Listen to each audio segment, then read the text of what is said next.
Welcome to Crossing Faiths. I'm John Pinna, and today we have a really unique and fantastic guest. We have Lucien Greaves, is the co-founder of the Satanic Temple. I've been dying to get him on because as an advocate for religious freedom and the uniqueness of your faith, I appreciate you taking the time. I'm honored to be asked to be on, honestly. You know, that means a lot. I took a lot of flack from my religious freedom colleagues, which is kind of ironic to have you on. They some of them were like, "I can't believe you're platforming him," which is always that crazy, the idea that we're a religious country that's founded on religious freedom of speech. But I got yelled at for platforming you a couple by two of my colleagues, and one of them said I should roast you, which I don't know exactly what that means.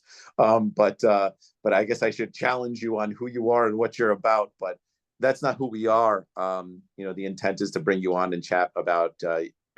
I think one of the most harmful things that has entrenched itself into activist culture, into a lot of progressive camps and advocacy groups, is this notion that we need an approved list of people who are identified as being marginalized and in need of protection and representation, rather than simply standing on principles that tell us that it's wrong to treat anybody poorly for their beliefs or where they stand on certain issues or how they identify. It shouldn't be about the specific identity. I don't think it should be about those principles, and we should find some kind of common ground that we can all exist on and rules that we can all play by. And beyond that, I don't think it's necessarily appropriate to question people's attachment to their faith. I think we're going to have to take people at face value on a lot of things. I think it's very difficult for people to see past religious divisions sometimes and understand what's genuine and what isn't in people's minds, or the limits of their belief, and in certain ways whether belief for them is more of a cultural identity thing, something that honors tradition in the past and not so much a literal belief, even though they might contextualize it that way. I don't really know sometimes how genuinely some of the Christians I deal with believe that the second coming is imminent, or if this is just kind of a narrative that contextualizes their feeling of imminence, their feeling of immediacy, that kind of thing. I don't often know what people are talking about when they talk about their beliefs, and I can tell that people don't often know exactly what I'm talking about when I talk about mine. Sure. And I feel like to that end, the best thing we can do is operate on those principles, uphold people's rights, and set some certain barriers about when our opinion is relevant to their beliefs and when it is not. But I think we need to find an equal space for people in that, if we could do that, if we could stand on principles rather than dividing people and deciding who meets the challenge of being recognized as a denigrated group or whatever else, I think we would probably be doing a greater service to all marginalized groups that are looking for representation. Yeah, well, and it's amorphous. Someone who's on top now may not be on top tomorrow. So that's the challenge. I mean, so it's not always clear who's the oppressed group. People feel like it's very straightforward who the oppressor and who the oppressed are. But you look at the case of minorities within minorities sometimes, and I like to look at some of the cases of the apostates and the heretics, who I naturally have an affinity for. But say ex-Muslims, sometimes they are very much looked down upon as having been assimilated into the broader secular culture, therefore not any longer identified as part of a minority population worthy of being protected. But you could look at that another way. You could look at them as a minority within a minority who gets the worst of both worlds. Sure. And instead of measuring who's the greater oppressed group, I think you just have to hold to the principles of religious freedom, freedom of speech, and the other types of things that we value. So I mean, here we are. Let's ask the question. I mean, you're talking about this common ground to interact with people, and a lot the inference, particularly from my colleagues in the Religious Freedom Roundtable, who felt compelled to tell me not to platform you. Yeah, I said they're a religious group. They're recognized by the IRS. They're following the law. They're not advocating for violence, and they're not predatory. So what's your angle for telling me to deplatform? And so I get my question is when it comes to the law, is there, are you? And I told them, I said, I'll ask the question about this. I go, and they said, well, you're not going to tell the truth. So what's the sinister aspect of what you do? What's the thing that everyone thinks that you're doing that you're not doing? The thing that there's a lot to that. I think there's a lot of things people claim to fear from us, or that they actually do fear from us, that we aren't doing. And Right. Those are usually tied in with the satanic panic narratives that really had some prominence in the 80s and 90s. And we know that as the satanic panic because that was a time in which daytime talk show hosts took these claims seriously. That was when we saw the creation of a subculture of self-proclaimed victims of satanic ritual abuse. And many of those people were victims of a bad form of therapy that was supposedly helping them recover memories that they had repressed, that they were abused by Satanists. And, some of these people, and maybe most of them, actually believed these things, but they were kind of trained to believe these things. And that's, it opens up a whole new door of discussion about, the nature of belief and what's real to people and what isn't, and how does that even tie into religion. But that's a whole different thing. But, satanic panic conspiracy theories existed long before that, and they've carried on thereafter. And we see QAnon, and we see a rise of, even Russian propaganda talking about sinister satanic cults, and these that have never existed. And I think when people are frightened of us in a way that might be legitimate, is when we have some of these Christian nationalist groups that want to gain exclusive domination over the public sphere and over culture in general, and religious teaching overall. And they have these delusions of grandeur that they'll get everybody to convert and be true believers and follow their one way of thinking. And I think there's something to fear from us in the fact that we challenge the satanic panic narratives. We show that different people can look at different mythologies, different symbolic constructs, and make completely different things of them, depending on what our backgrounds are, what our learning is. And in my case, I think the satanic panic was very formative in how I think about these things. Satanic panic probably can't be removed from my conception of what Satanism is, because I was a child hearing these stories. And naturally, as a child, I believe that people are telling the truth. And you see these victim narratives, people crying on daytime talk shows saying satanic ritual abuse happened to them. And then after a while, I kind of forgot about it. This faded out.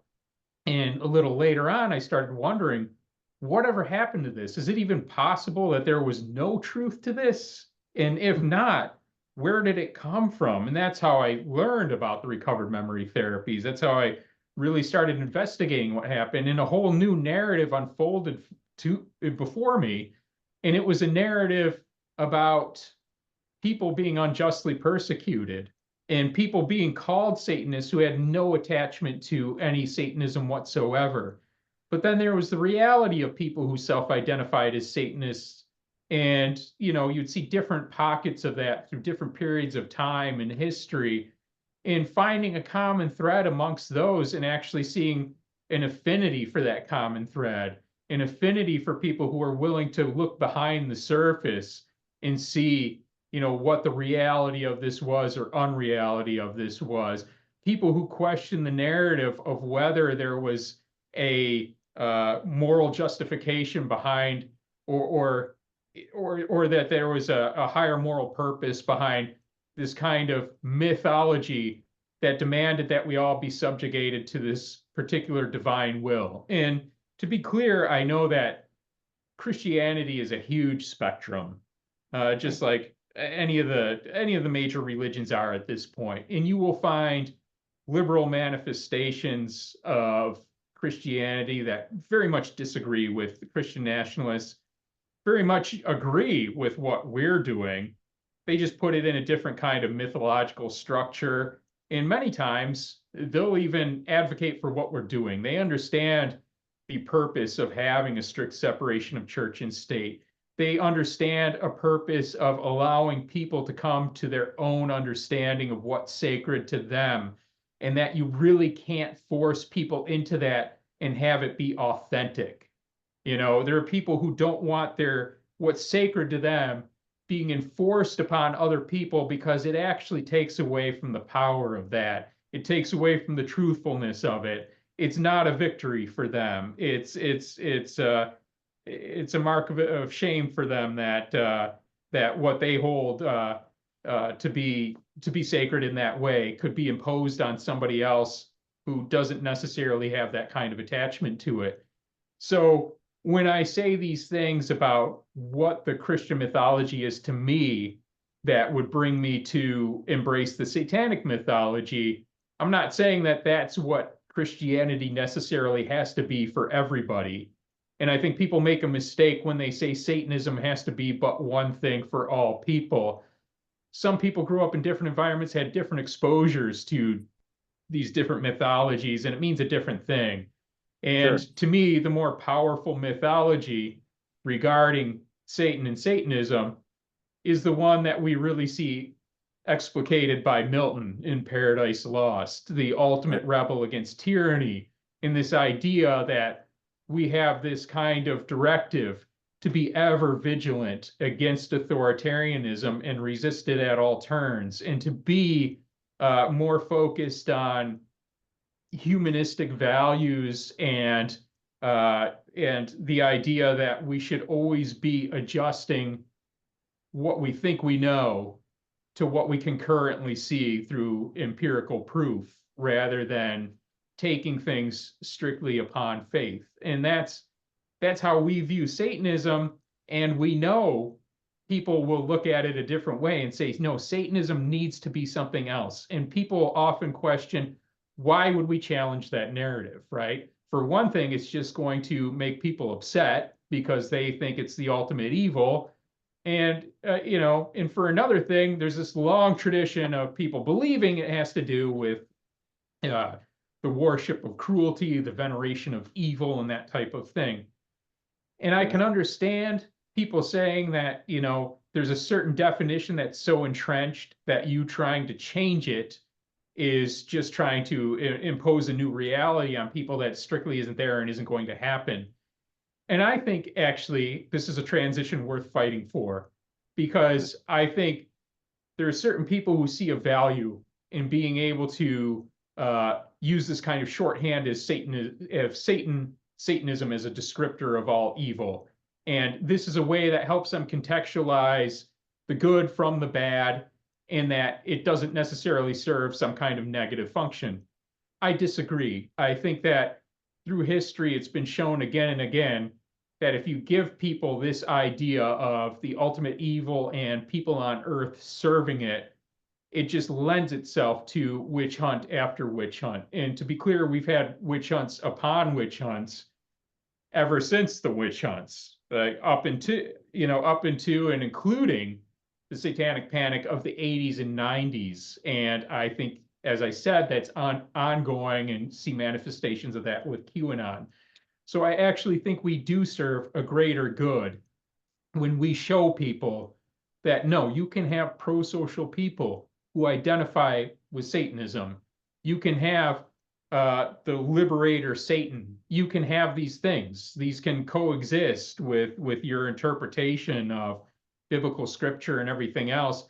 And I think it's a good thing overall if people realize that You know, you can have people just living in completely different religious universes in that way, and it's okay. It doesn't necessarily make them bad people. There comes a point where you're obligated to look at the affirmative values people have, the things that they're actually doing in the real world, and judge them by those and try to understand why their mythologies mean what they do to them. Right. Well, and making sure that these that you're speaking with or engaging. I mean, when we're talking that, I mean, the impetus of the question was platform, and I go, here I'm a Muslim, right? I'm Abrahamic. The Muslims believe in Shaitan, the devil in a kind of form, very different than the Christian form. And I go, what kind of religious freedom advocate would I be if I didn't reach out to Lucien and figure out what's going on with the temple and let them platform themselves with their narrative. I read The Name of the Rose every year, and I always enjoy that book because it basically talks about how are you familiar with The Name of the Rose, the book? Are you familiar with, or the movie? Or I know I have not read this or it's seen the movie. So it's been a movie, and it's been a TV series, but it was a book written by an Italian author, and basically it takes place in like maybe during the Inquisition, and it's a monastery. And in this monastery is this library, and there's a series of murders happening. And there's a Franciscan monk who's kind of this really good at deduction. He's kind of like a Batman, and so he's known for deducing things and coming up with conclusions and being really innovative in investigations. And he used to be part of the Inquisition, but was thrown out because he was accused of being a heretic. And but he goes to this monastery and to investigate these murders, and there's all the remnants of these other sects within Catholicism. There's a guy that's a Cathar, there's a guy that's here, there's a guy, and they're all just they're basically the remnants of these different sects that have basically admitted to their heresy, and they weren't burned at the stake. And as the investigation goes on, he's confronting all these different individuals, and the diversity of the Catholic Church is very elaborate. Spoiler alert is that the murders are happening because there's a monk in charge of the library that thinks that humor is Satanism. That's evil. And so the one of the lost books of Aristotle that talks about humor and God, he's hiding. And everyone who knows who's scribing humor subversively into these manuscripts is getting killed, right? So this is the whole thing, right? I'm surprised you don't know the book, or John Turturro did the most recent one, and then I can't remember the guy who we all know as James Bond, the Goldfinger James, or I think it's Goldfinger, the old Sean Connery. Sean Connery did a movie back in the day. That's the one to see. But it speaks to this diversity of the church and how it was quashed, right? And the challenge is that, like, now we have a consolidated narrative, right, of the Catholic Church. And I'm not making a criticism of the church. I'm just saying, it's an interesting book to look at the diversity within faiths and the spectrums, right? And then the extremism and how it works. But when I was talking about, they were talking about platform, I go, well, I'm going to have them on, and I was like, is there going to be an altar? Is there going to be a robe, and there's going to be a ceremony? I go, gosh, I hope not, because I grew up. I'm 50 years old, so I grew up in those B movies with all those weird Satanist rituals, which we were heavily socialized with back in the day. But in any event, I wanted to kind of chat with you about, okay, so what does the church stand, or what does the Satanic Temple stand for? Like, what's your ethos and what's your theology? And why anchor it in the idea of Satan? The word Satan is a very pejorative term. Why not link yourself with the humanists? Because I think the Satan aspect, this is the most difficult part to describe, because it's like asking a fish why you live in the water, you know what I mean? And describe what the water is to you, kind of thing. And it's like, I don't know, that's just been my world, you know? Like, it's a difficult question, but yeah, yeah, the conclusion when I was saying, they go, well, they're Satanists. And I go, well, what does that right. mean?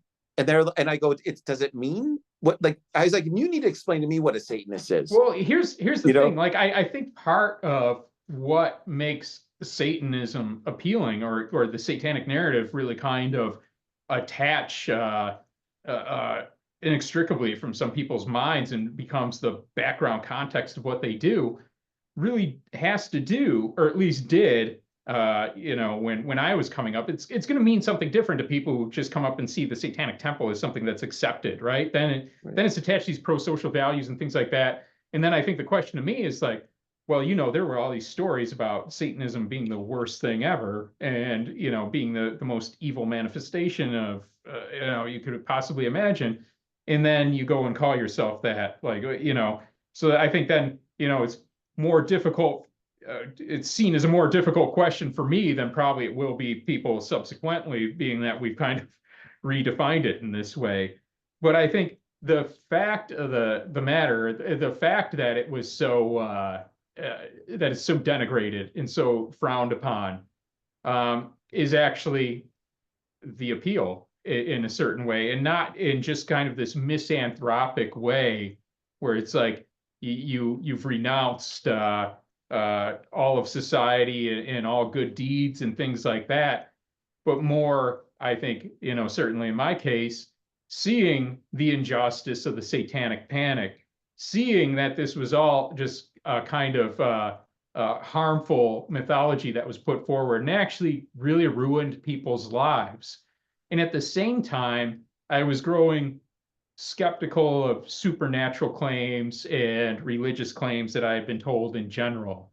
Like, my belief in any type of supernaturalism was definitely on the decline. I was beginning to really take a scientific kind of view of the world. And at that time, you know, I think earlier on, my position was much more coming to be much more one of militant atheism.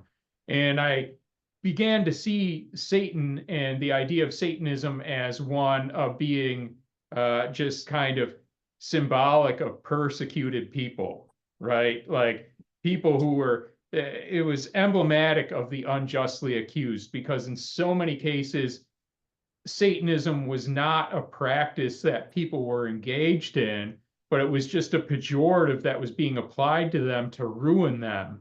And to a certain degree, I feel like we took on that name as a way of kind of like uh, bringing justice to that, but also just kind of attaching ourselves to that, like I said, that Miltonian narrative of just kind of the rebel against tyranny and the unsilenced inquirer, and being somebody who wasn't going to shy away even from what was supposed to be the darkest corner of the universe in order to find what the truth is. And I think that's the appeal of Satanism, just that idea that you can see beyond all the cultural programming that's been imposed upon you, that you're no longer afraid of the things that were impressed upon you earlier on that you were supposed to fear and loathe and run away from, and that you could even, you know, hang a cross upside down and no longer worry that you were going to be eternally tortured in some afterlife for having done it. That there were no boundaries, you know, beyond which you couldn't ask it questions any further and needed to just accept things on fiat because you no longer trusted those sources. Now, that kind of speaks to this negative element of rejection of certain values, but we wanted to be clear from the very start that we had our own affirmative values, and that that's what we were always going to lean into, that we weren't just going to do things the opposite of what the other guy was doing just out of spite, but we wanted to have principles that we stood by. And that's what Satanism was for us. Right. And those values that we have in our 7 tenets, they don't say anything about worshiping Satan. They don't say anything about the power of blasphemy and things like that, because we felt that these things were implicit. We felt that people would be attracted to Satanism, would understand them. What we found, I think, is that, what we had in mind was at a much smaller scale, honestly, when we started this. I knew there was a population of people for whom this would resonate. I knew there was a population for people in which there was already an affinity for satanic imagery. And I think that there was I had a feeling that the psychology behind it was the same as what I've been indicating, that blasphemy for them wasn't necessarily, or at least not exclusively, something that was meant as a calculated insult against people of another faith, but it was a personal declaration of independence from what they felt was put upon them. Sorry. No, it's okay. But the 7 tenets we developed were all of affirmative values. In the first one, emphasizing compassion and empathy. The second one, the struggle for justice, being an ongoing pursuit. And in that way, that acknowledges not that we're going to always use extra legal means. In fact, we use the legal system entirely, but that law, the moral structure of society, that kind of thing is always an ongoing dialogue, and we should always be a part of it. We don't just accept the way things are if we see injustice in the world. Our third tenet is one that's been brought up in the courts all the time because we work on reproductive rights and things like that. But it's the body's inviolability, that the body is subject to one's own will alone. And like I said, the fact that this is a standing tenet always ends up in our court filings and things like that. And then, we have a tenet respecting freedom of speech and the freedom to offend. And that one's been the most contentious for us because we use that wording, the freedom to offend. And we're not saying that we have some kind of obligation to go out and offend people. What we're saying is that we have an obligation, I think, if we are offended, to understand what it is, what the person who's offensive to us is actually trying to say, and at least consider that as part of our response to it, if we have any response at all. I mean, it's easy for us to recognize because our beliefs, our symbols are considered offensive to many, but people usually don't understand exactly where it is we're coming from. And the fact that they're offended alone and in and of itself are not good grounds, I think, to attack us or to shut us down or anybody else. You have to do a bit better than I'm offended. It needs to go beyond that before I think you take some kind of action against it. And then we have a tenet upholding the value of science in the face of supernaturalism or whatever else. People are free to believe what they want, but I think when it becomes somewhat authoritarian is when you don't have necessarily any empirical proofs to your claims, but nonetheless insist that other people share those beliefs. So we try to have science be the arbiter of truth claims, but like I said, people are free to have their beliefs otherwise. But I think the only way you can really insist that there's that your beliefs are legitimate for trying to get other people to believe in them as well is if you have some kind of proof for them. Then, our sixth tenet deals with human fallibility, just recognizing that not only are other people fallible, but we are as well. And we're going to make mistakes. And instead of pretending that we have anybody who's held against this, who's anybody who can claim to be infallible, we are better off recognizing that everybody is fallible. And when we make mistakes, try to acknowledge them and rectify them. And then our seventh tenet holds that even the tenets themselves are subject to change given consideration and a remeasuring of the proofs around us, and that nothing really is etched in stone, and everything should be open to debate and inquiry. Yeah, I mean, it's we always talk about religion being a theology, community, and identity. And so the theology of your faith is really anchored in those seven tenets, is Yeah, what you and I didn't give a verbatim on right. those. I mean, intentionally No, to give more exposition on it. So, but they're all over. If you look them up online, you can yeah, find the we'll verbatim put of it in all the these show tenets. I notes. was giving the essence of them. Yeah. Yeah, I mean, and so when it's the community is your followers. When it comes to like the biggest thing is the mystery of worship, right? That you have a location in Massachusetts, and what's going on in that building, and what are they really doing, and all these conversations is what it was funny right before we kind of had the where I was bringing you on, and I said, I go, I I think it's all on their website. I think they're very not only vocal, but they're really dialed into the digital media and so forth. When it comes to stuff like what we would think of as Americans, right? And we come from there's a cultural Christian identity here. Not, and like I said, I know we have such a separation church and state, but a lot of the Puritan beginnings of our country still are evident today. And so when it comes to the pejorative nature of Satanism and how it's looked at, it's something that you confront every day and you utilize within your media and your digital and your narrative. No one's going to be satisfied that you're not conducting satanic rituals, right? And the question Well, is, not nobody. I mean, we have seen people accept that the reality of who we are isn't what they thought it would be. There are some people who absolutely will not accept it because they want that narrative, and that's right, something they understand that they're accustomed to, and they're resistant to changing their mind on types of things.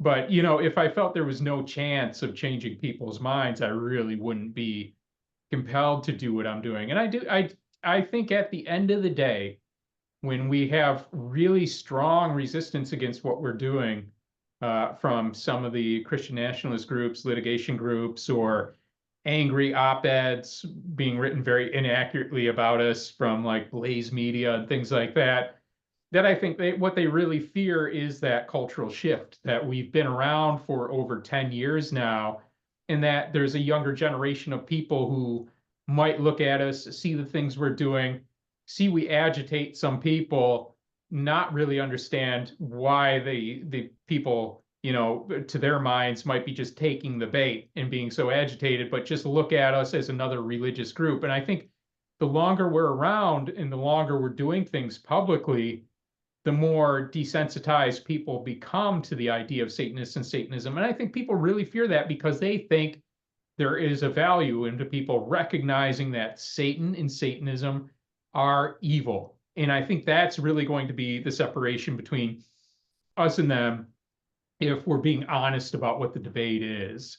sure, They're going to insist that, we must be doing these evil things. But I think on another level, they're going to be upset that we're not doing these evil things because they think it's misrepresenting their theology of what Satan must be and Satanism must be, and that we're taking something from them by doing this. But like I said, I can understand that. But I also think that there's real damage done in insisting on that narrative of Satan and Satan's helpers on earth. And I think I've seen that damage throughout history, as I said again and again, in that this isn't just something we're doing to try to spit in the eye of people who believe in, the primacy of their God and that Satan is an embodiment of evil.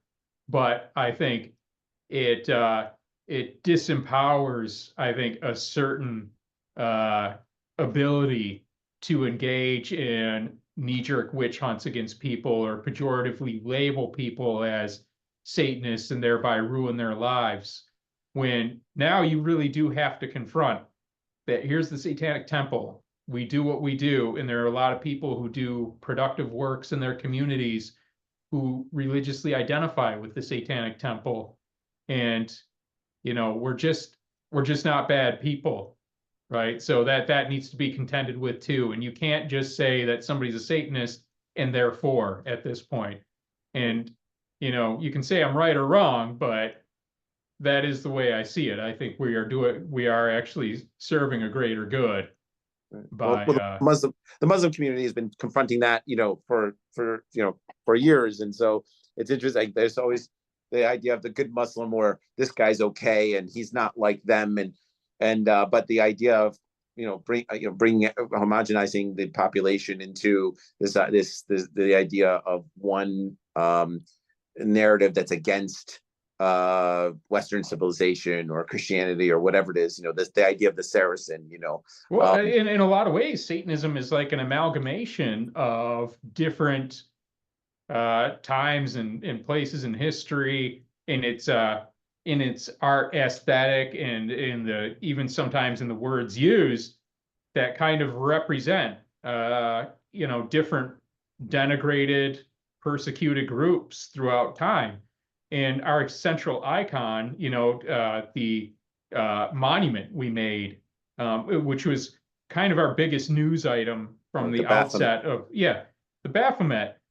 Most scholars believe that the name Baphomet is derived from Mahomet or Mohammed from during the Crusades, when the idea being that, this was some kind of evil icon, and it was, it's tangentially attached to that, warring against the Muslims. And I think, that's part of what Satanism is. I think a remembrance of that history, that brutal history, in a way that I think is kind of not something to, necessarily just rub people's faces in it, like these are the transgressions of your past kind of thing, but at least get people to recognize that kind of history, those kinds of social dynamics, in a way to be vigilant against them.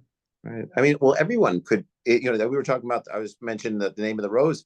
I mean, the Inquisition. The Inquisition was largely a cleaning house within the Christian community, of the diversity within the Christian community. It had, there weren't many Jews, non-Christians killed or burned at the stake. Whether they were Jews or Muslims, it was really a cleaning house of that, of internally, and they were all accused of worshiping the devil or heresy and influenced by the devil. So it could happen internally within the community that is pointing the finger at you, and they could have been played victims within their own hierarchical and theological structure. And so it's not just the outside, or not just and so I appreciate the idea of your, talking about advocating for, as a reminder of the satanic panic and stuff like that, because we were chatting a little bit before. Whatever happened to the guys that played all those records, for behind, backwards, saying that this was Satan, or, when you look at Ozzy Osbourne now, Right. here's a guy that was a musician, in a band, just trying to earn a living, Right, and, right. And I remember Black Sabbath. You play it backwards, something happens. And I remember it was with one of my buddies, Rob, and he goes, "Should we play it backwards?" And I go, "Why would we do that? Who cares?" Right. It just Like, doesn't sound as good. right. And I go, and then on top of that, like I said, whatever happened to these people now, that got the news?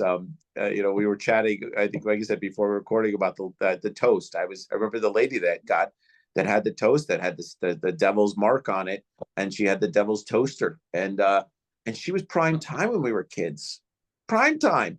It was on the news. No, it's crazy to look back at some of that material that was on, mainstream talk shows, things like that. And I've worked with several documentarians who, we have an archive of satanic panic materials in our headquarters in Salem. And, we have binders full of old newspaper clippings and things like that. So sometimes we get academics actually coming, to check out our archive of satanic panic material. And and they will oftentimes be searching for old Oprah episodes that had some really bizarre satanic panic narratives on them. Right. And I feel like she really did a good job of cleaning up her history, because that stuff, in its entirety is, as far as I can tell, almost impossible to find right now, at least in her case. But if you can find some of them, the easiest ones to get are the Geraldo specials. He put on or some. Donahue. Donahue was Yeah, big. yeah. I remember I played D&D, and it was just a game that nerds played. But I remember my parents asking me if I was heavily involved in devil worship, and I was like, you want to know what? Like, I think the devil worshippers, I don't have the budget for that. You gotta Right. you gotta invest in the robes. You gotta get it. Yeah. And generally they have girlfriends. Generally, Right. and so because it seems to be a heavy load So heavy when it you were comes. only lightly involved at the D&D level. Right. I was very, very low management, way above my pay grade, so, but I wanted to, like I said, I wanted to engage and figure out, just have you on. And like I said, and really just kind of unpack a little bit about the Satanic Temple, and figure out, kind of like who you are, what you stand for. And, I want to be sensitive to your time, but I think it would be wonderful to have you back on to talk about with specificity about your agenda and really what you're working on and what's the cutting edge of Satanism, as you see it. I would love to do that. I've enjoyed chatting with you before being on and during this this episode. So you name it, I'll schedule it and I'll be on. I hope this has been helpful. Sometimes I don't know until if I listen to it again whether I just kind of rambled on or whether No, it's whether nice it's to, like I strung. said, to break the ice. And like I said, we have a lot of questions from our listeners. They were asking about Satanism, and I go, I really can't. I can't speak for the Dark Lord. It's really not my jam. Like, Right. and so I said, I really, but and I'm not saying that you are speaking for the Dark Lord. I'm just saying, like, there's the idea of the word and the name, the pejorative sense of it, and what its identity is. And I said, there's an organized religion here, and I'll reach out to Lucien, and hopefully Lucien will love to chat about it. But now that we've broken the ice, we've gotten this out of the way, we can talk more about the saucy tales at the next episode if you're up for it. Yeah, absolutely. Well, thank you so much. Thank you.